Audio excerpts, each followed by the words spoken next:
পেঁয়াজ, capsicum, tomato কেটে রেখেছি সব ডুবো ডুবো করে। এর মধ্যে পেঁয়াজ, আদা, রসুন কুচিয়ে নিয়েছি। দইয়ের মধ্যে সমস্ত গুঁড়ো মশলা, নুন, মিষ্টি নিয়ে নিয়েছি। এবার ওই টমেটো পেস্টটা করে নেবো মিক্সিতে, আর দইয়ের ওটাও খুলে রেখে দেবো। একটু তেল দিয়ে পেঁয়াজ, ক্যাপসিকাম একটু ভালো করে সতে করে তুলে রেখে দেবো। এটা ঠিক আমি কি রান্না করছি বলুন তো? এটা একটা চিকেনের খুব চটজলদি আইটেম। আর ওইটা সতে করে তুলে রেখেছি। তুলে রেখে এবার ওই পেস্ট করে রেখেছিলাম আদা, রসুন, পেঁয়াজ, কাঁচা লঙ্কা, সেই পেস্টটা আর টমেটো দিয়েছিলাম, সেই পেস্টটা দিয়ে দিচ্ছি। দিয়ে ভালো করে একটু কষিয়ে নেবো। কষানোর পর ওই যে দইয়ের মধ্যে সমস্ত গুঁড়ো মশলা, নুন, মিষ্টি, গুঁড়ো মশলা বলতে হলুদ গুঁড়ো, জিরে গুঁড়ো, ধনে গুঁড়ো আর লঙ্কা গুঁড়ো, নুন, মিষ্টি সমস্ত একসাথে মিক্স করে রেখেছিলাম। এবারে সেই পেস্টটাও দিয়ে দিলাম, দিয়ে এটা ভালো করে কষিয়ে নেবো। আর চিকেনটাকে আমি একটুখানি ওই সোয়া সস, নুন আর একটু ভিনেগার দিয়ে মাখিয়ে রেখে দিয়েছিলাম, সেই দিয়ে ম্যারিনেট করে রেখেছি 1 ঘন্টা মতন। এবার ওই সবটা দিয়ে ভালো করে কষিয়ে নেবো।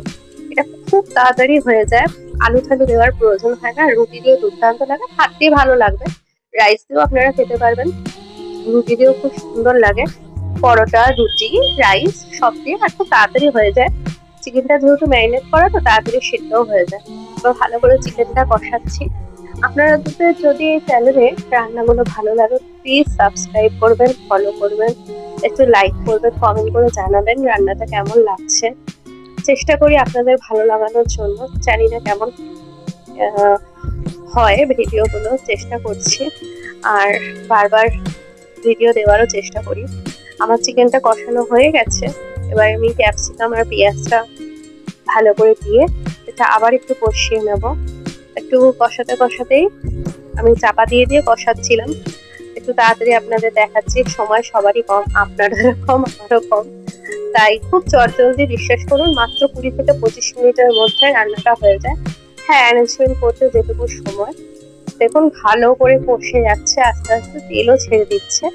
তেলটা ছেড়ে দিলে আমি একটুখানি জল দিয়ে দেবো। আর এটাতে আপনি গরম মশলা দিলেও দিতে পারেন। আমি এই ভাজা মশলাটা করে রেখেছি, এটার মধ্যে ছিল ধনে, জিরে, গরম মশলা আর ছিল গোলমরিচ। গরম মশলা বলতে এলাচ, লবঙ্গ আর দারচিনি। এটা হালকা কড়াই একটুখানি নেড়ে ছেড়ে আমি গুঁড়ো করে রেখেছি। এই ভাজা মশলাটাতে অসাধারণ টেস্ট। দেখুন আমার চিকেন রেডি। আর ভাজা মশলাটা দিলে সত্যি রান্নার স্বাদটা পুরোটা পাল্টে যায়। আমি জানি না এটার নাম কি দেবেন, বাট চটজলদি চিকেন হিসেবে খুব ভালো।